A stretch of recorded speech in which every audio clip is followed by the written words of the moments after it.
ٹھیک ہے، آپ اپنی مسز کو 26 تاریخ کو لے آئیں. پہلے مہینے 3 سیشن، اس کے بعد ہر مہینے 2 سیشن ہوں گے. وہ اپائنٹمنٹ خود طے نہیں کرتے تھے، یہ کام ان کی سیکرٹری کا تھا، مگر وہ کیس جس میں انہیں خاص دلچسپی محسوس ہو اس کی تفصیلات وہ خود طے کرتے. وہ شاید نہ آئے. نہیں، نوجوان تیزی سے بولا، میں اسے لے آؤں گا. ڈاکٹر صاحب وہ ٹھیک تو ہو جائے گی؟ ان سے ہاتھ ملاتے ہوئے اس شخص نے امید سے پوچھا تھا. اس دنیا میں کوئی مرض لا علاج نہیں، انشاءاللہ. ڈاکٹر نے ایک حوصلہ افزا مسکراہٹ اچھالی. ان کے جانے کے بعد کمرے میں خاموشی چھا گئی تھی. اب ان کی کوئی اور اپائنٹمنٹ نہ تھی. اس وقت ان کی سیکرٹری انہیں یہی بتانے آئی تھی. ٹھیک ہے مس ثانیہ، آپ جائیں. انہوں نے آنکھیں بند کر کے سر ریوالونگ چیئر کی پشت سے ٹکا دیا. سر آپ، میں بھی کچھ دیر رکوں گا. پورے کلینک میں کچھ دیر کے بعد خاموشی سرسرانے لگی تو ان کا ذہن کل شام کی طرف مڑ گیا. انہیں ایک بار پھر پارک والی لڑکی یاد آ گئی جس کے اداس چہرے اور مضطرب آنکھوں نے ڈاکٹر شہروز کی توجہ اپنی طرف کھینچ لی تھی.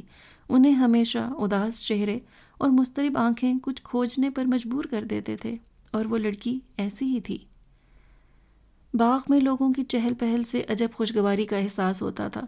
ربشوں پر بکھرے خس و خاشاک قدموں میں چرچراتے تو کہیں پھوٹتی کلیوں کی آہٹیں سنائی دیتی. عطر میں گندی ہوائیں سندیسہ دیتی محسوس ہوتی کہ بہار جاں فضا کے خوش نظر مناظر دل و جاں کو لبھانے آ رہے ہیں.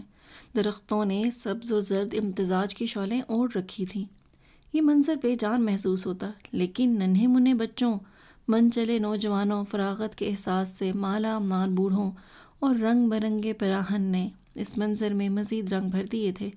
آج طبیعت یوں ہی گھبرائی تو وہ کلینک سے اٹھ کر باغ جناح چلے آئے تھے، جہاں کی خوشگوار فضا نے ان کی طبیعت پر اچھا اثر ڈالا تھا. یہ باتیں جھوٹی باتیں ہیں، یہ لوگوں نے پھیلائی ہیں. تم انشا جی کا نام نہ لو. کیا انشا جی سودائی ہے؟ وہ جہاں آ کر بیٹھے تھے وہاں قریب ہی گھاس پر دراز نوجوان ٹوپی سے چہرہ ڈھانپے مسلسل یہی شعر گنگنا رہا تھا. شام ڈھلنے اور دھوپ رخصت ہونے کو تھی. پرندوں کی واپسی کا سفر شروع ہو گیا تھا. فضا میں واپس لوٹتے کووں کی کائیں کائیں سماعتوں میں خراشیں ڈال رہی تھیں. آخر ہم نے آپ کو پکڑ ہی لیا ڈاکٹر صاحب. بےحد کھنکتی آواز پر انہوں نے چونک کر سر اٹھایا. سیاہ کارڈیگن اور ویلوٹ کی سیاہ شال میں ملبوس نازک سی خاتون کی چمکتی آنکھیں ڈاکٹر شہروز کے چہرے پر مرکوز تھیں. ان کے لبوں پر خوشگوار سے مسکراہٹ بکھری. تو یہ مصروفیت ہے جناب کی. کیسے مزاج ہیں؟ دعائیں ہیں آپ کی. اکیلی آئی ہیں؟ ہاں، میرے ہسبینڈ خاصے مصروف ہوتے ہیں. انہوں نے افسوس سے سر ہلایا. اس خوشگوار موسم میں اکیلے واک کرنے کا کیا مزہ. نہیں، آپ جیسے مہربان مل ہی جاتے ہیں. وہ کھلکھلائیں. ان کی ہنسی انہی کی طرح خوبصورت تھی. کیا میں آپ جیسی خوبصورت خاتون کی ہمراہی کا شرف حاصل کر سکتا ہوں؟ انہوں نے کھڑے ہوتے ہوئے ہاتھ بڑھایا. او مائی پلیجر. انہوں نے نزاکت سے ڈاکٹر کا ہاتھ تھام لیا. خاتون کی کھنکتی ہنسی اور ڈاکٹر کا جاندار کہکا یکجا ہوئے تو قریب لیٹے نوجوان کی گنگناہٹ میں خلل پڑا. اس نے ذرا ٹوپی کھسکا کر انہیں دیکھا. چلیں. تبھی ایک طرف سے 2 بچے آگے پیچھے بھاگتے ہوئے آئے. ایک پل کو ٹھٹکے مگر دوسرے ہی پل نعرہ لگایا. ڈیڈی، مائی سن. انہوں نے ذرا سا جھک کر دونوں بازو پھیلائے اور بچوں کو اپنے اندر سمیٹ لیا. ڈیڈی آپ روز یہاں آتے ہیں؟ بچوں کے سوالات شروع ہو گئے تھے. کبھی کبھی.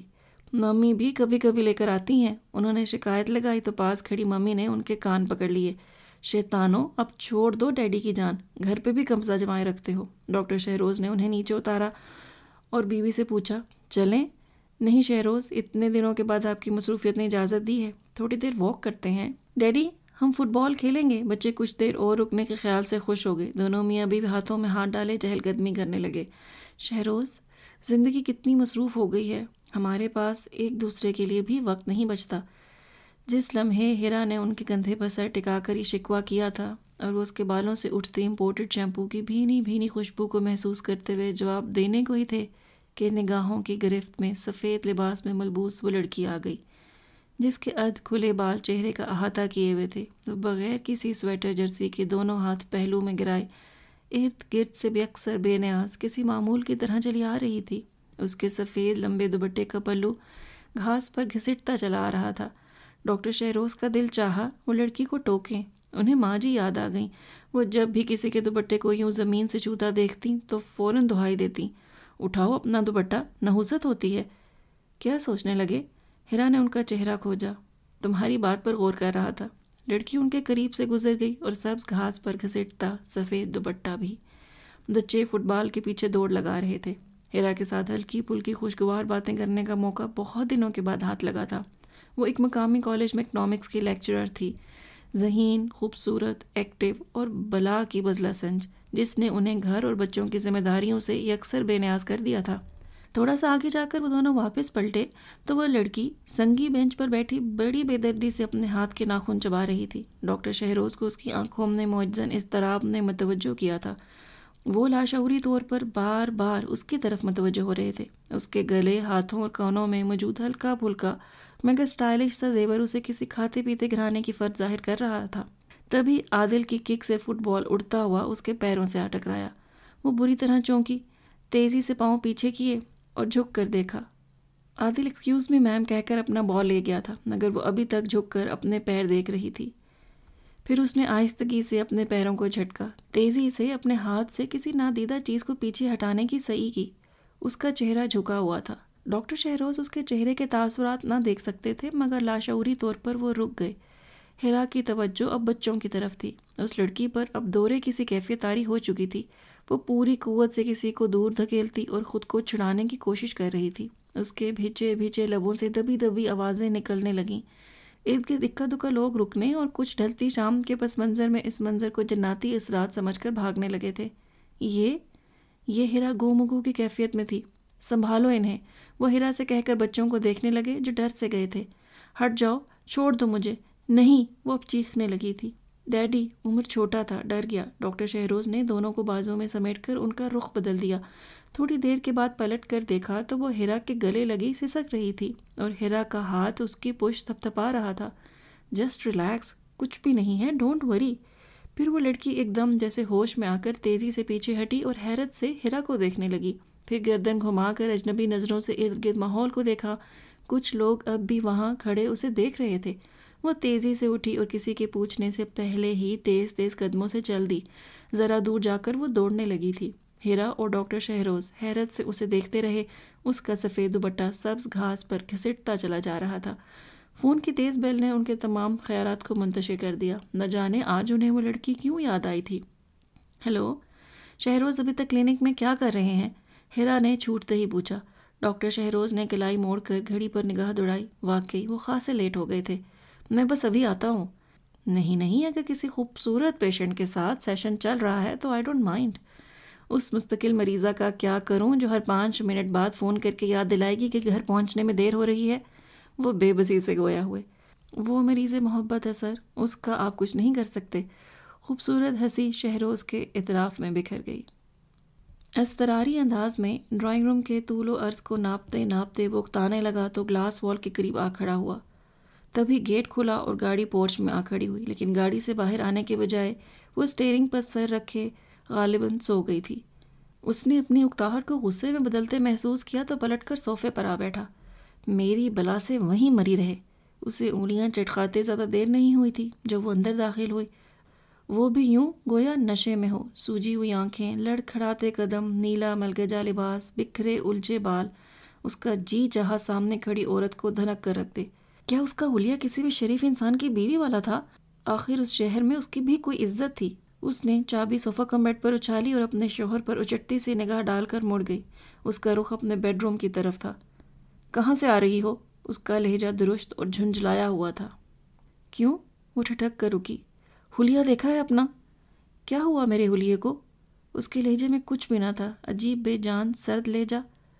تم بیٹھ کر میری بات سنو، مجھے نیند آ رہی ہے۔ وہ تیر کی طرح اٹھا اور اسے بازوؤں سے دبوچ کر اپنے سامنے کھڑا کیا۔ میں پوچھتا ہوں تم یوں لور لور کہاں پھرتی ہو؟ کیا یہ شریف عورتوں کے طریقے ہیں؟ اس نے اپنے بازو چھڑانے کی کوشش نہیں کی، خاموشی سے دیکھتی رہی، پھر سابقہ لہجے میں گویا ہوئی۔ میں شریف عورت نہیں ہوں۔ یہ کہتے ہوئے اس کی آنکھوں میں عجیب سا تاثر ابھرا۔ یہ تاثر اتنا عجیب تھا کہ اس کے شوہر نے اپنے اندر امٹتے غصے کو برف ہوتے محسوس کیا۔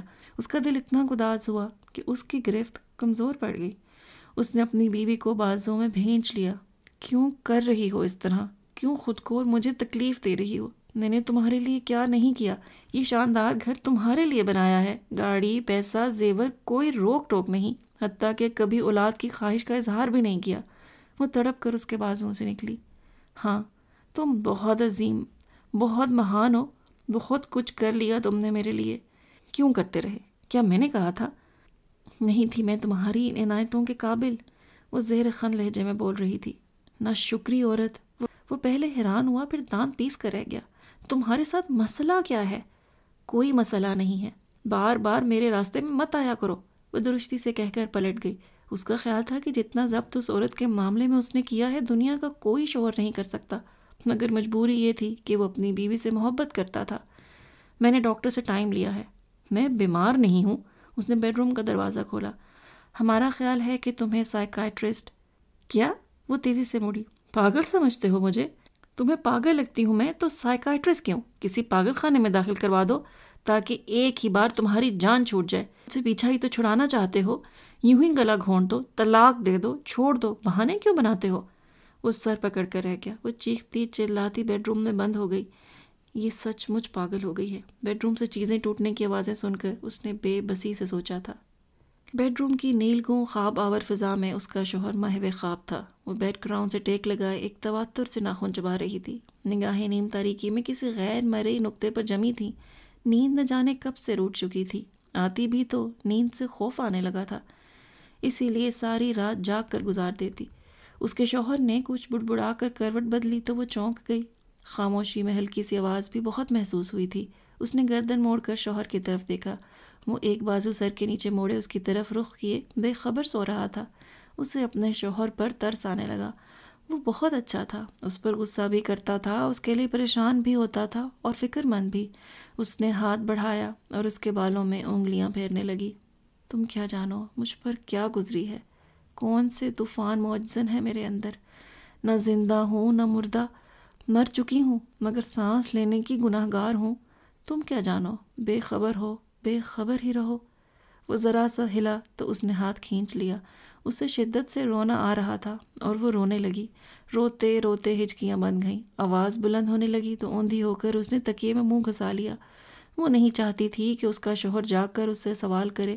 یوں ہی روتے روتے بے حال ہو کر وہ سو گئی تھی یا جاگ رہی تھی جب اچانک اسے لگا کوئی اس کے وجود سے آ لپٹا ہے. کسی کے نرم ہاتھوں کا لمس اس کے چہرے پر جاگا. یہ لمس اس کی آنکھوں، گالوں، ہونٹوں سے ہوتا ہوا گردن پر چلا گیا. اس لمس نے اس کے وجود میں عجیب نشاط انگیز کیفیت، عجیب سکون بھر دیا تھا. وہ اس کیفیت سے لطف اٹھا رہی تھی، مسرور ہو رہی تھی جب گردن پر نرم انگلیوں کا دباؤ بڑھا اور بڑھتا ہی چلا گیا. اس کے وجود کو ایک جھٹکا لگا. اس کا چہرہ مسخ ہو گیا. اس کا دم گھٹنے لگا. وہ تڑپنے لگی. چھوڑ دو مجھے، چھوڑو مجھے. اس کی آواز پر قریب سویا شخص ہڑبڑا کر جاگا. اس نے دیکھا اس کی بیوی دونوں ہاتھوں سے اپنا گلا دبوچے چیخ رہی تھی. اسے پھر سے دورہ پڑ گیا تھا.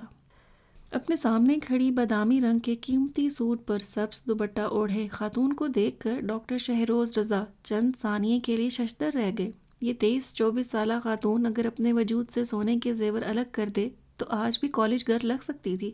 آج بھی انہوں نے اپنے ہی خیال کو رد کیا. یقیناً اس کے ساتھ کی لڑکیاں بھی کالج میں ہی پڑھتی ہوں گی، مگر اس لڑکی کو دیکھ کر احساس ہوتا تھا کہ وہ زندگی کو بہت گہرائی سے برت چکی تھی. اس کا چہرہ گول، آنکھیں بڑی بڑی مگر بجھی ہوئی، جن کے گرد گہرے حلقوں نے ان کی ساری خوبصورتی چھین لی تھی. اس کے ہونٹوں کے کنارے سیاہ پڑنے لگے تھے. کچھ عرصہ قبل یہ چہرہ کتنا شاداب رہا ہوگا. انہیں خیال آیا، کیسی ہیں آپ؟ وہ پیپر ویٹ پر نظریں جمائے خاموش بیٹھی رہی. مجھے ایسا کیوں لگ رہا ہے کہ میں آپ سے پہلے بھی مل چکا ہوں. اتنے دن گزرنے کے بعد بھی ان کے ذہن سے سبز گھاس پر گھسٹتا سفید دوپٹہ محو نہیں ہوا تھا. اس نے پیپر ویٹ سے نظریں ہٹا کر ڈاکٹر شہروز کے چہرے پر جما دیں، پھر میز کو گھورنے لگی. اس کی نگاہوں نے ڈاکٹر شہروز کے خیال کی نفی کی تھی. ہو سکتا ہے ایسا نہ ہو، مجھے یوں ہی لگا ہو. وہ فوراً اپنے خیال سے تائب بھی ہو گئے. بعض چہرے ایسے ہی ہوتے ہیں کہ دیکھ کر اجنبیت کا احساس تک نہیں ہوتا. نفسیاتی الجھنوں کا شکار اکثر مریض بہت دیر میں کھلتے تھے کہ وہ دوسروں کے ساتھ ساتھ خود اپنے آپ سے بھی خوفزدہ رہتے ہیں. ڈاکٹر شہروز کا برسہ برس کا تجربہ تھا کہ ڈاکٹر کا اپنائیت بھرا انداز اور برجستہ لہجہ ایسے مریضوں کا اعتماد بحال کرتا تھا. دھیرے دھیرے وہ اس خوف پر قابو پاتے اور انہیں لگتا وہ کسی اور کے سامنے نہیں بلکہ آئینے کے سامنے بیٹھے اپنی کوتاہیوں، گناہوں اور بعض اوقات ایسی بے بنیاد الجھنیں جن کا سرے سے کوئی وجود ہی نہیں ان کا اعتراف کر رہے ہیں. سامنے بیٹھی لڑکی نے جیسے کچھ نہ بولنے کی قسم کھا رکھی تھی. ڈاکٹر شہروز کی کوئی بھی کوشش اس جامد خاموشی میں دراڑ نہ ڈال سکی، یہاں تک کہ وہ جانے کے لیے کھڑی ہو گئی۔ ڈاکٹر شہروز نے قلم بند کر کے ٹیبل پر رکھ دیا۔ وہ دروازہ کھولتے کھولتے رکی، ذرا مڑ کر ڈاکٹر شہروز کو دیکھا۔ ڈاکٹر، مجھے علاج کی ضرورت نہیں ہے۔ جانتا ہوں۔ ڈاکٹر شہروز مسکرائے۔ زندگی میں کبھی کبھار ہمیں ایسے غم گسار اور مونس کی ضرورت ہوتی ہے جس کے سامنے ہم دل کا بوجھ ہلکا کر سکیں، کوئی ایسا اجنبی جس کے سامنے ہم اپنا آپ کھول کر رکھ دیں، جس سے ہماری خوبیوں سے کوئی سروکار نہ خامیوں سے، جس کے سامنے ہماری سجی سجائی شخصیت کا بت پاش پاش ہو تو یہ خدشہ نہ ستائے کہ وہ ہم سے نفرت کرنے لگے گا۔ جامع تاثرات میں ہلکی سی دراڑ پیدا ہوئی۔ جب دل پر بوجھ اتنا بڑھ جائے کہ سانس لینا دشوار محسوس ہو تو شہروز رضا کو ضرور یاد کیجیے گا۔ واضح رہے، صرف شہروز رضا سے، میں نے ڈاکٹر کا لفظ استعمال نہیں کیا۔ وہ الجھی الجھی نظروں سے انہیں دیکھتی رہی، پھر دروازہ کھول کر تیزی سے باہر نکل گئی۔ ڈاکٹر شہروز رضا کے ہونٹوں پر مسکراہٹ بکھر گئی۔ وہ جانتے تھے کہ اب وہ ضرور آئے گی۔ پتہ نہیں اسے کیا ہوتا جا رہا ہے، مجھ سے بات ہی نہیں کرتی، خود سے کروں تو جواب نہیں دیتی یا چیخنے لگتی ہے۔ مجھے تو یوں لگتا ہے کہ کچھ دن اور یہ حال رہا تو میں پاگل ہو جاؤں گا۔ وہ سچ مچ بے حد پریشان تھا۔ آپ خود کو ریلیکس رکھیں، کبھی کبھی ہو جاتا ہے، ایسے ہی لاشعور میں کوئی گرہ بن جاتی ہے جس سے خود مریض بھی لا علم ہوتا ہے۔ ڈاکٹر شہروز نے تسلی دی۔ میں لاشعور وغیرہ نہیں جانتا، میں نے اس عورت کے لیے سب کچھ کیا، کبھی اس کے منہ سے نکلی کوئی بات رد نہیں کی، اس کی ہر خواہش ہر فرمائش کو سر آنکھوں پر رکھا، اور وہ ہے کہ آپے سے باہر ہوتی جا رہی ہے۔ ایسی ناشکری عورت میں نے پہلے کبھی نہیں دیکھی۔ اس کا لہجہ تلخ ہو گیا تھا۔ ایسا تو نہیں کہ اسے اولاد سے محرومی کا احساس شدت سے ہونے لگا ہو، وہ اس خوف کا شکار ہو کہ کہیں اس بات کو بنیاد بنا کر آپ اسے چھوڑ نہ دیں یا دوسری شادی کر لیں۔ میں نے کہا تھا ہم کوئی بچہ گود لے لیتے ہیں، میری اپنی خالہ زاد بہن اپنا 6 ماہ کا بچہ چھوڑ کر مری ہے، مگر وہ نہیں مانی۔ اب اس کے لیے میں اور کیا کروں؟ وہ تلخی سے گویا ہوا۔ ڈاکٹر شہروز نے ستائشی نظروں سے سامنے بیٹھے شخص کو دیکھا جو بہت پریشان تھا اور جو اپنی بیوی کی خاطر کسی اور کی اولاد گود لینے کو بھی تیار تھا۔ آپ دونوں اپنا میڈیکل چیک اپ کروا چکے ہیں؟ ڈاکٹر شہروز نے اچانک سوال کیا۔ ہاں، اس نے میڈیکل سائنس کو حد الامکان مہذب قسم کی گالی دی۔ یہ ذلیل کام میں کروا چکا ہوں۔ وہ بھی کہتی ہے کہ بس خدا نہیں چاہتا۔ ڈاکٹر شہروز نے اسے تسلی دے کر رخصت کیا۔ آپ بالکل فکر مت کریں، انہیں ان کے حال پر چھوڑ دیں، ایسے مریض تھوڑا وقت لیتے ہیں مگر ٹھیک ہو جاتے ہیں۔ وہ گھر بیٹھ کر جتنا مرضی چیخے چلائے، کچھ بھی کہے، مجھے پرواہ نہیں ہے، مگر جب وہ گاڑی لے کر نکل جاتی ہے اور سارا دن گھر نہیں آتی تو مجھ سے برداشت نہیں ہوتا، اس نے جاتے جاتے کہا تھا۔ اس کے بعد ڈاکٹر شہروز نے 2 مریض مزید دیکھے۔ سر، سیٹ بشیر نے اپنی اپائنٹمنٹ کینسل کروا دی تھی، انہیں اچانک لندن جانا پڑ گیا ہے، ان کی سیکرٹری نے بتایا۔ اوکے۔ اپنا موبائل، گاڑی کی چابی اور والیٹ لے کر وہ باہر نکل گئے۔ ان کا ارادہ اپنے ایک دوست کی طرف جانے کا تھا، مگر درمیان میں کسی خیال کے تحت گاڑی کا رخ باغ جناح کی طرف موڑ دیا۔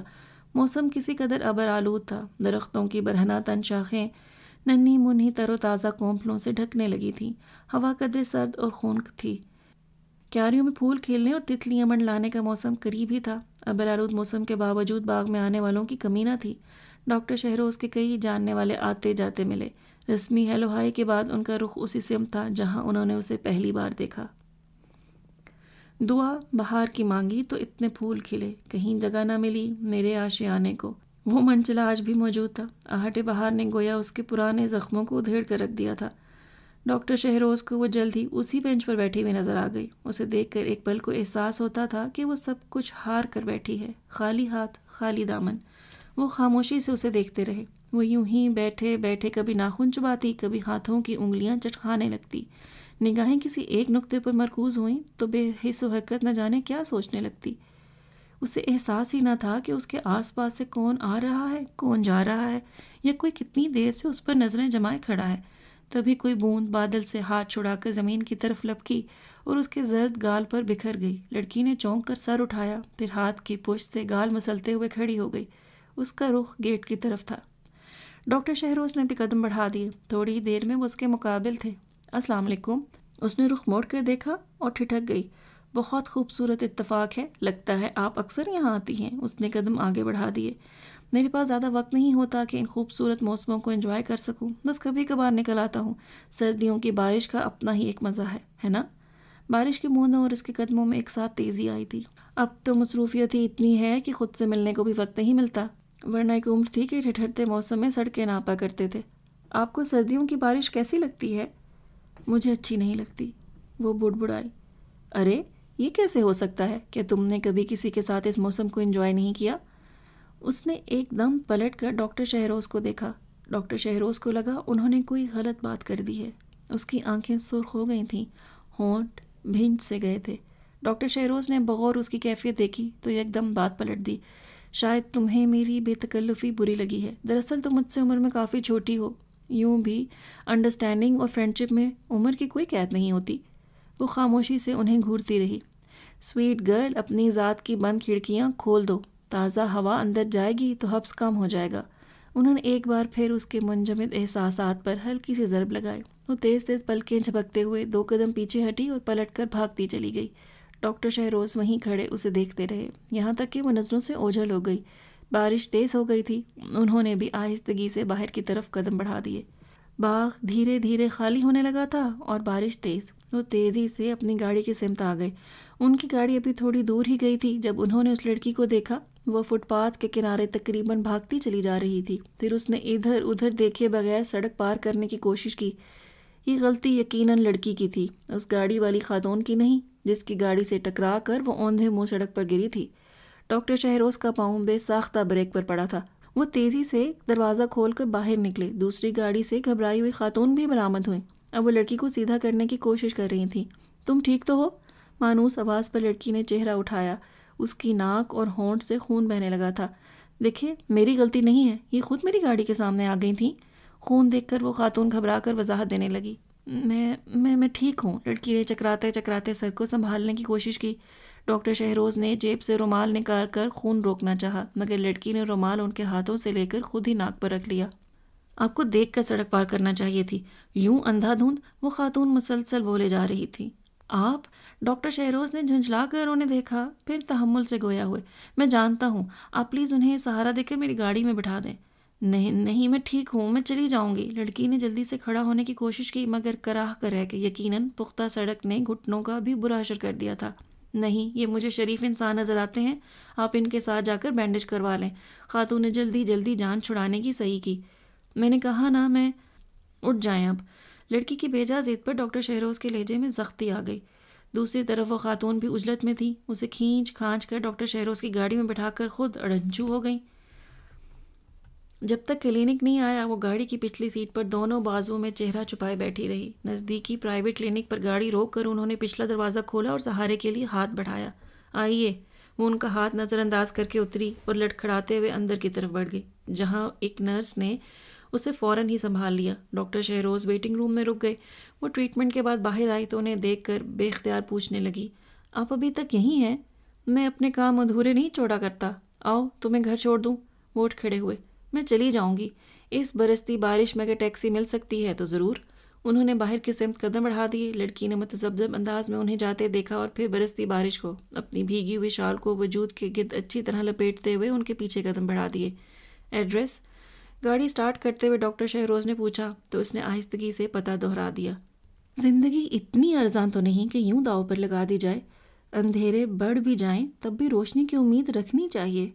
وہ گردن موڑ کر باہر دیکھنے لگی۔ ڈاکٹر شہروز بھی خاموش ہو گئی۔ گاڑی اس کے گھر کے سامنے جا رکی تھی۔ چوکیدار نے لڑکی کو دیکھ کر سلام کیا اور گیٹ کھول دیا۔ بارش کے پیش نظر وہ گاڑی پورچ میں لے گئے۔ آپ کا گھر بہت خوبصورت ہے، غالباً آپ کے شوہر نے آپ کے لیے بنوایا ہے۔ انہوں نے ستائشی نظروں سے اس کے خوبصورت لان کو دیکھا۔ Thank you sir. وہ دروازہ کھول کر اتر گئی۔ تبھی اس کا شوہر تیزی سے باہر آیا اور ٹھٹک گیا۔ تم ٹھیک تو ہو؟ کیا ہوا؟ بیوی کی حالت دیکھ کر وہ فکر مند ہو گیا تھا۔ معمولی سا ایکسیڈنٹ، ویسے فکر کی بات نہیں ہے، ڈاکٹر شہروز نے تسلی دی۔ ارے ڈاکٹر صاحب، آپ؟ اتفاق سے میں وہاں سے گزر رہا تھا۔ اندر تو آئیں۔ وہ اصرار کرنے لگا۔ کچھ چائے کافی؟ نہیں شکریہ، میں آلریڈی لیٹ ہو چکا ہوں۔ باوجود اصرار کے وہ معذرت کر کے گاڑی ریورس کرنے لگے۔ وہ تب تک کھڑا رہا جب تک ان کی گاڑی گیٹ سے باہر نہیں نکل گئی۔ پلٹ کر دیکھا، اس کی بیوی اندر جا چکی تھی۔ کچھ بے بسی سے سر جھٹکتے ہوئے وہ اندر چلا آیا۔ اس کی بیوی اپنے گیلے کپڑے بدلنے کے بجائے یوں ہی بیٹھی شلوار کا پائنچہ اوپر چڑھائے اپنی چوٹ دیکھ رہی تھی۔ وہ اس کے سامنے بیٹھ گیا۔ زیادہ چوٹ تو نہیں آئی؟ اس کا لہجہ ہمدردی سے خالی تھا۔ لڑکی نے نفی میں سر ہلایا اور پائنچہ نیچے کر لیا۔ مجھے نہیں پتا کہ تم مجھے کہاں کہاں ذلیل کرواؤ گی. میں صبح سے تمہارے لیے خوار ہو رہا ہوں اور مجھے کچھ پتا نہیں تھا کہ تم کہاں ہو، کس کے ساتھ ہو. وہ ضبط کھو بیٹھا تو بولتا چلا گیا. وہ سدے ہوئے چہرے کے ساتھ اسے دیکھتی اور سنتی رہی، پھر اچانک بازوؤں میں چہرہ چھپا کر رونے لگی. اس کا وجود ہچکیوں کی ضد میں تھا. میں بہت بری ہوں، میں بہت بری ہوں. پتہ نہیں میں اس کے سامنے ہمیشہ بے بس کیوں ہو جاتا ہوں. اس نے آہستگی سے اس کے گرد بازو پھیلایا. وہ اس کے سینے سے آ لگی. اس کے رونے میں اور شدت پیدا ہو چکی تھی. اس نے اسے رونے دیا اور ہولے ہولے تھپکتا رہا. دروازہ بے آواز کھلا. عادل نے اندر جھانکا، پھر آہستگی سے عمر سے کہا، ڈیڈی مصروف ہیں. ڈاکٹر شہروز نے ذرا سا رخ بدل کر دیکھا تو اس نے جھٹ دروازہ بند کر دیا، اور یہ دوسری بار ہوا تھا. عادل، عمر، انہوں نے پکارا. دروازہ کھلا اور دونوں باری باری اندر چلے آئے. کیا بات ہے؟ کلاسز کے عقب سے جھانکتی آنکھوں میں سنجیدگی تھی، اور ہیرا نے بچوں کو اچھی طرح ٹرین کر رکھا تھا کہ جب ڈیڈی اسٹڈی میں ہوں تو انہیں ہرگز ڈسٹرب نہیں کرنا. اس لیے وہ کچھ پزل سے تھے.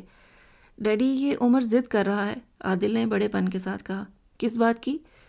ممی ابھی تک نہیں آئیں. عمر بسورا. ڈاکٹر شہروز نے گلاسز اتار کر ٹیبل پر رکھے اور فائل بند کر دی. یہاں آؤ. انہوں نے پکارا تو دونوں آ کر ان کے گھٹنے سے لگ گئے. انہوں نے پیار سے دونوں کے بال سنوارے. کھانا کھا لیا؟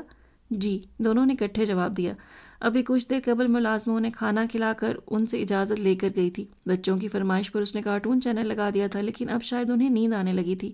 انہوں نے ٹائم دیکھا، زیادہ دیر نہیں ہوئی تھی. ہیرا یقیناً آتی ہی ہوگی کہ وہ بچوں کی طرف سے زیادہ دیر غافل نہیں رہ سکتی تھی. ابھی آ جائیں گی. وہ دونوں کو لے کر ٹی وی لاؤنج میں آ گئے کہ نیند کے باوجود وہ ہیرا کے بغیر سونے کو تیار نہ ہوتے. انہیں چھوٹی چھوٹی باتوں سے بہلاتے ہوئے زیادہ دیر نہ ہوئی تھی کہ ہیرا آ گئی. ایک بات تو طے ہے، شادی دو بندوں کے ساتھ ہرگز نہیں ہونی چاہیے. ایک تو وکیل اور دوسرے ڈاکٹر، خاص سائیکائٹرسٹ کیوں نہ ہو. اس نے چھوٹتے ہی کہا. بچے دوڑ کر اس سے لپٹ گئے. سائیکائٹرسٹ تو سمجھ میں آ گیا، مگر یہ وکیل پر نزلہ کیوں؟ ڈاکٹر شہروز نے سیاہ ساڑی میں نازک سا ہیرے کا سیٹ پہنے نکھری سنوری بیوی کو نظروں میں سمو کر پوچھا. کیونکہ آج کے اس فیملی ڈنر میں ایک میں اکیلی تھی یا پھر عفت آپی؟ وہ جھل کر بولی تو وہ کہا لگا کر ہنس دیے. عفت ہیرا کی بڑی بہن تھی جن کی شادی وکیل سے ہوئی تھی. ہنسنے کی بات نہیں ڈاکٹر صاحب، مجھے آپ پر سخت غصہ ہے. وہ بچوں کو لے کر ان کے بیڈ روم میں لے گئی. ڈاکٹر شہروز نے بھی باقی کام کل پر چھوڑ دینے کا فیصلہ کرتے ہوئے بیڈ روم کا رخ کیا. ہیرا بچوں کو سلا کر آئی تو تان جہاں پہ ٹوٹی تھی وہیں سے دوبارہ جوڑی. ہر کوئی آپ کے بارے میں پوچھ رہا تھا شہروز، کبھی تو میرے اور گھر کے لیے بھی وقت نکالا کریں. اس نے جیولری اتار کے ڈبے میں بند کی، پھر وارڈروب کی طرف مڑی. ابھی چینج مت کرو. ڈاکٹر شہروز نے روکا. ہیرا نے تیکھی نظروں سے اسے گھورا تو انہوں نے مسکرا کر پاس آنے کا اشارہ کیا. شہروز، آپ ہمیشہ ایسے ہی کرتے ہیں. وہ قریب تو آ گئی مگر شکوہ کیے بغیر نہ رہ سکی. آپ کے نزدیک سب کچھ اہم ہے، مگر میں اور میرے جذبات نہیں. کیا مجھے آپ کی رفاقت کی ضرورت نہیں؟ ہر وقت تمہارے پاس ہی تو ہوتا ہوں. انہوں نے آہستگی سے اس کے بالوں کو کیچر سے نکالا. ہیرا کے سلکی بال سیاہ شانوں پر بکھر گئے. مجھ سے زیادہ اپنے مریضوں کے پاس. بہت اچھی لگ رہی ہو، شہروز نے سرگوشی کی. ہیرا نے جھٹکے سے اپنے بالوں کی لٹ چھڑائی اور ذرا پیچھے کھسک کر گھورنے لگی. بیویوں کے بارے میں آپ سے بہتر کون جان سکے گا مسٹر سائیکائٹرسٹ. دو چار میٹھی باتیں، بیچاری بیویاں مٹھی میں. ڈاکٹر شہروز کا کہا بے ساختہ تھا. ویل سیڈ، تم تو مجھے اچھا خاصا سمجھنے لگی ہو. شہروز، اس نے ارد گرد دیکھ کر تکیہ کھینچنا چاہا مگر شہروز نے تکیہ کھینچ لیا. وہ اپنی ہی جھونک میں تکیے کی جگہ گری تھی. پہلے جھنجھلائی پھر ہنسنے لگی. کیسا تیر بہدف نسخہ ہے؟ کون سا؟ ہیرا نے حیران ہو کر پوچھا. یہی دو چار میٹھی باتیں. وہ مزے سے گویا ہوئے. اب کہ اس نے واقعی تکیہ انہیں کھینچ مارا اور اٹھ کر بیٹھ گئی. دونوں ہاتھوں سے بکھرے بال سمیٹے، پھر کچھ یاد آنے پر پوچھنے لگی. بات سنیں، کل شام آپ کہاں تھے؟ کل شام؟ انہوں نے کچھ سوچا پھر مسکرائے. متبسم نگاہوں سے بیوی کو دیکھا. موسم انجوائے کر رہے تھے کسی مہاوش کی سنگت میں. بات سنیں ڈاکٹر صاحب، ہیرا نے ہاتھ اٹھا کر سنجیدگی سے کہا. میں یہ مہاوش ٹائپ کی پیشنٹ تو برداشت کر لوں گی مگر کلینک سے باہر ہرگز نہیں. تو کس نے کہا ہے کرو؟ ان کا لہجہ خوبصورت جذبات سے بھیگ سا گیا. بس بہت ہو گیا. گھر میں گھستے ہی وہ چلایا اور ساتھ ہی ہاتھ گھما کر موبائل دیوار پر دے مارا. نازک سا موبائل سیٹ دیوار سے ٹکرا کر ٹکڑے ٹکڑے ہو گیا. وہ جو تھکے تھکے قدموں اور دکھتے سر کے ساتھ اندر جانے کو بڑھ رہی تھی، ٹھٹک کر رکی اور مڑ کر اسے دیکھنے لگی. اس کا چہرہ غصے کی شدت سے لال بھبو کا ہو رہا تھا. وہ یوں اس کی سم جھپٹا گویا اس کا گلا دبا دے گا. وہ لاشعوری طور پر دیوار سے جا لگی. تم نے تہیا کر رکھا ہے مجھے ہر جگہ ذلیل کروانے کا، تماشا بن چکا ہوں میں، ہر کوئی مجھ پر ہنستا ہے۔ کیا چاہتی ہو؟ میرے ساتھ رہنا نہیں چاہتی تو دفع ہو جاؤ، یہ تماشے کرنے کی ضرورت نہیں ہے۔ میں ایک شریف انسان ہوں، میں نے شادی ایک شریف عورت سے کی تھی، ایسی عورت سے نہیں جس کے بارے میں یہ بھی نہیں جانتا کہ وہ کب کہاں ہوگی، اور شریف عورت کی طرح گھر بیٹھنا تمہیں منظور نہیں۔ اس کی سخت گرفت اس کا جبڑا ہلا گئی، مگر لبوں سے کراہ تک نہ نکلی۔ کیا نہیں دیا میں نے تمہیں؟ اس بنگلے میں اچھا کھانے اچھا پہننے کو ملا تو نخرے ہونے لگے۔ سڑک پر مزدوری کرتی عورت کو یہ دورے کیوں نہیں پڑتے؟ تمہارا وہ بھائی کہتا تھا الو کا پٹھا نفسیاتی مسئلہ ہے، کسی سائیکائٹرسٹ کے پاس لے چلو۔ جہنم میں جاؤ تم، میرا سبق جواب دے چکا ہے۔ محبت عزت کچھ راس نہ آیا تمہیں، آج پورے خاندان کے سامنے ذلیل کروایا ہے۔ کن کن سوالوں کا جواب دوں کہ کیا مسئلہ ہے میری بیوی کے ساتھ؟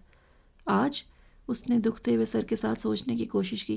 آج وہ اپنے شوہر کے ساتھ کسی پارٹی میں گئی تھی، اچھی بھلی پارٹی تھی، سب نے اس کی ساڑی زیور اور خود اس کی تعریف کی تھی۔ پتہ نہیں بیٹھے بیٹھے کیا ہوا، سب لوگ، سب خوبصورت منظر، ہنگامہ، خوشگپیاں کرتی خواتین، ادھر ادھر بھاگتے دوڑتے کھیلتے خوبصورت بچے۔ انہی میں سے کوئی بچہ بھاگتے بھاگتے اس کی ٹانگوں سے آ لپٹا تھا اور اس سے لگا کہ کسی نے اسے اپنے شکنجے میں جکڑ لیا ہو۔ گرم کافی کا مگ اس کے ہاتھ سے چھوٹ گیا، اور پھر کیا ہوا؟ اس نے ذہن پر کچھ زور دیا، کس نے پکڑا، کس نے سنبھالا، اسے کچھ بھی یاد نہ تھا۔ بس اب وہ اپنے سامنے کھڑے مرد کو چیختے چلاتے سن رہی تھی۔ بس بہت ہو چکا، تم یہاں سے دفع ہو جاؤ، ابھی اور اسی وقت، میں تمہیں مزید برداشت نہیں کر سکتا ہوں۔ اس نے فیصلہ کن لہجے میں کہتے ہوئے سامنے کھڑی عورت کو دیکھا، جس کے لب کپ کپا رہے تھے مگر وہ کچھ بول نہیں رہی تھی، جس کی آنکھوں میں بے یقینی تھی۔ اسے اس عورت سے جس کے ساتھ وہ 4 سال گزار چکا تھا کوئی ہمدردی محسوس نہ ہوئی۔ کل کا سورج تمہیں اس گھر میں نہ دیکھے۔ اس نے انگلی اٹھا کر تنبیہ کی اور تیزی سے بیڈ روم میں چلا گیا۔ دروازہ بہت زور سے بند ہوا تھا، ایک پل کو وہ کانپ سی گئی۔ اس نے پلٹ کر بند دروازے کو دیکھا۔ وہ مجھے کیا کہہ گیا ہے؟ اس کے ذہن میں بہت سے جملے اور تند و تیز لہجے چکرانے لگے۔ وہ وہیں دیوار کے ساتھ گھسٹتی ہوئی بیٹھ گئی، دونوں بازو گھٹنوں کے گرد لپیٹ کر چہرہ چھپا لیا۔ اس کا جسم ہولے ہولے کانپنے لگا۔ میں کہاں جاؤں گی؟ میرا ہے کون؟ کل کا سورج تمہیں اس گھر میں نہ دیکھے۔ اس نے سر اٹھا کر آف وائٹ دیوار کو دیکھا۔ اچانک لگا دیواریں سکڑنے لگی ہیں، ہر چیز جگہ بدلنے لگی ہے۔ دھڑ دھڑ نہ جانے کیا کچھ گرا تھا۔ اس نے دونوں بازو سر پر رکھ کر خود کو بچانے کی صحیح کی، مگر چیزیں گرتی چلی جا رہی تھیں اور کمرے میں دھول بھرنے لگی تھی۔ اس کی سانسیں گرد و غبار سے الجھنے لگیں۔ دونوں ہاتھ سینے پر رکھ کر اسے سانس کھینچنے اور نکالنے کی کوشش کی، مگر بے سود۔ وہ زور زور سے کھانسنے لگی۔ وہ چیخنا چاہتی تھی، اپنے شوہر کو مدد کے لیے پکارنا چاہتی تھی، اور شاید اس نے پکارا بھی، کیونکہ دروازہ کھلا تھا اور اس نے انہیں دیکھا جو اسے مار ڈالنا چاہتے تھے۔ اسے لگا یہ کمرہ اس کی قبر بننے والا ہے۔ وہ اٹھی اور دیوانہ وار باہر کی طرف بھاگی، مگر برآمدے میں ماربل کے پلر کے ساتھ بری طرح ٹکرا کر گری، پھر پلر کے ساتھ لپٹ کر زور زور سے رونے لگی۔ نہ جانے کب تک روئی کہ روتے روتے تھکنے لگی۔ تبھی کسی مہربان آواز نے اسے اپنی لپیٹ میں لے لیا اور دھیرے دھیرے تھپکنے لگی۔ زندگی میں کبھی کبھی ہمیں ایسے غمگسار اور مونس کی ضرورت ہوتی ہے جس کے سامنے ہم اپنے دل کا بوجھ ہلکا کر سکیں، کوئی ایسا اجنبی جس کے سامنے ہم اپنا آپ کھول کر رکھ دیں، جس کے سامنے ہماری سجی سجائی شخصیت کا بت پاش پاش ہو، تو یہ خدشہ نہ ستائے کہ وہ ہم سے نفرت کرے گا۔ جب دل پر بوجھ اتنا بڑھ جائے کہ سانس لینا دشوار محسوس ہو تو شہروز رضا کو ضرور یاد کیجیے گا۔ اس کے آنسو آنکھوں میں جمنے لگے۔ میرے شوہر کا خیال ہے کہ میں پاگل ہو رہی ہوں۔ حسب توقع انہیں زیادہ انتظار نہیں کرنا پڑا، وہ ان کے سامنے تھی، بے حد مضطرب اور مزمحل۔ اس کی آنکھیں پہلے سے زیادہ ویران اور بجھی بجھی سی تھیں۔ سیاہ شال اوڑھے اپنے کپ کپاتے ہاتھوں کی انگلیاں چٹکھاتے وہ ان کے سامنے بیٹھی کہہ رہی تھی، ضروری نہیں کہ ان کے خیال سے متفق ہوا جائے۔ ڈاکٹر شہروز نے کہا۔ نہیں، اس نے نچلا لب کچلا، مجھے اس کے خیال سے اختلاف نہیں، حقیقت تو یہ ہے کہ میں سچ مچ پاگل ہو جانا چاہتی ہوں۔ پاگل ہونے کے لیے کسی سائیکائٹرسٹ کی ضرورت تو نہیں پڑتی۔ ڈاکٹر شہروز مسکرائے۔ وہ بے چین سی ہو کر انگلیاں چٹکھانے لگی۔ آپ کی چوٹ اب کیسی ہے؟ وہ کہتا ہے میں اس گھر سے نکل جاؤں۔ اس نے گویا ان کا سوال سنا ہی نہ تھا۔ ڈاکٹر شہروز خاموشی سے اس کے چہرے کا اتار چڑھاؤ دیکھتے رہے۔ لیکن میں کہاں جاؤں گی؟ میرا تو کوئی گھر کبھی تھا ہی نہیں۔ جہاں سے میں آئی تھی وہ گھر نہیں رہا، پاگل خانہ بن چکا ہے۔ وہاں ہر کوئی اپنے اپنے ضمیر کی چبھن کی تاب نہ لاتے ہوئے چیخنے چلانے لگتا ہے۔ جہاں میں جانا چاہتی تھی وہ گھر ختم ہو گیا، تقدیر نے اسے سرے سے مٹا ڈالا۔ اور جس گھر میں میں نے پڑاؤ سمجھ کر پڑاؤ ڈالا وہ بکھرنے کو ہے۔ میں کہاں جاؤں ڈاکٹر؟ اس روئے زمین پر میرا تو کوئی ٹھکانہ ہی نہیں ہے۔ میں نے اپنے ہاتھوں سب برباد کیا ہے۔ کبھی اس بچے کو دیکھا ہے جو ریت کے گھروندے بنائے پھر ایڑی مار کر توڑ دے؟ میں نے ساری عمر ریت کے گھروندے ہی بنائے۔ میں ہمیشہ نادان بچہ بنی، ایڑیاں مار مار کر گھروندے توڑتی رہی، کبھی بالغ ہو ہی نہ سکی۔ وہ اضطراری انداز میں ناخن چبانے لگی، پھر گلے پر ہاتھ رکھ کر بند کھڑکی کو دیکھتے ہوئے بولی، کھڑکیاں کھول دیں ڈاکٹر۔ انہوں نے خاموشی سے اٹھ کر سلائیڈز ہٹا دیں اور پلٹ کر اسے دیکھنے لگے۔ تازہ ہوا اندر آئی تو اس نے ایک طویل سانس لے کر گلے سے ہاتھ اٹھا لیا۔ میں آپ کو بتانا چاہتی ہوں، میں کسی کو سب کچھ بتانا چاہتی ہوں، مگر اس نے بیچارگی سے ڈاکٹر کی سمت دیکھا۔ میری سمجھ میں نہیں آ رہا میں کہاں سے شروع کروں۔ بچپن میں ڈاکٹر شہروز ذرا سا کھنکھارے اور اس کے سامنے آ بیٹھے۔ تم نے بہت سی کہانیاں سنی ہوں گی، ماں سے یا دادی سے؟ اس نے الجھی ہوئی نظروں سے ان کی سمت دیکھا۔ کہانیاں کہاں سے شروع ہوتی ہیں؟ ڈاکٹر نے سوال کیا۔ ایک دفعہ کا ذکر، وہ کچھ نہ سمجھی کے عالم میں بولی تھی۔ ایک دفعہ کا ذکر ہے، ایک لڑکی تھی، بہت خوبصورت اور پیاری۔ اس کے سیاہ پڑتے لبوں کے کنارے ذرا سا پھیلے۔ کہانی کسی ایک فرد کا قصہ تو نہیں ہوتی ڈاکٹر صاحب، بہت سے لوگ، بہت سے کردار اس میں اپنا اپنا حصہ ڈالتے ہیں تو ایک کہانی بنتی ہے۔ آپ کہاں تک سنیں گے؟ جہاں تک تم سنا سکو۔ وہ برجستہ گویا ہوئے۔ وہ الجھن امیز انداز میں انہیں دیکھنے لگی۔ ایک لڑکی تھی، بہت خوبصورت اور پیاری۔ انہوں نے دوبارہ اکسایا۔ نہیں، اس نے آہستگی سے ان کی بات کاٹی اور سرگوشی کے عالم میں گویا ہوئی۔ ایک چھوٹی سی بچی تھی، بہت خوبصورت اور پیاری، لیکن یہ کہانی یہاں سے شروع نہیں ہوتی، کیونکہ یہ ایک پورے گھر کی کہانی ہے۔ جی، تو اس کے ساتھ ہم اپنی فرسٹ ایپیسوڈ یہیں پہ ختم کریں گے، اور یہ جو کہانی ہے یہ ہم نیکسٹ ایپیسوڈ میں سنیں گے۔ ابھی تک آپ کو یہ ناول کیسا لگ رہا ہے؟ اپنی رائے کمنٹ سیکشن میں ضرور دیجیے گا، اپنی پسند ناپسند ضرور بتائیے۔ اس کے ساتھ اجازت چاہتی ہوں کہ اس نمبر 2 کے ساتھ جلدی حاضر ہوں گی۔ اپنا بہت خیال رکھیے گا۔ اللہ حافظ۔